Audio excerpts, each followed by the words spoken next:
È sparita completamente la passeggiata, in certi punti non si sa neanche più dove passava, e tenendo presente che è una passeggiata su roccia, perciò l'ancoraggio deve essere, diciamo, in un certo modo perfetto.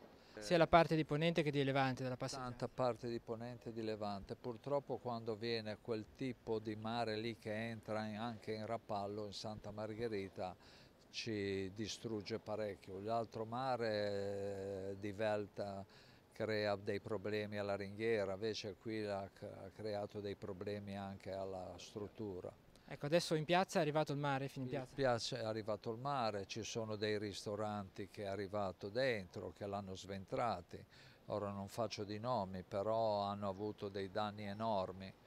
Penso che sia significativo anche l'intervento su queste parti private. Ora vediamo. Chiederete i danni, comunque farete la conta dei danni. Sicuramente, sicuramente. Adesso bisogna iniziare a lavorare. Sì, hanno iniziato a pulire, però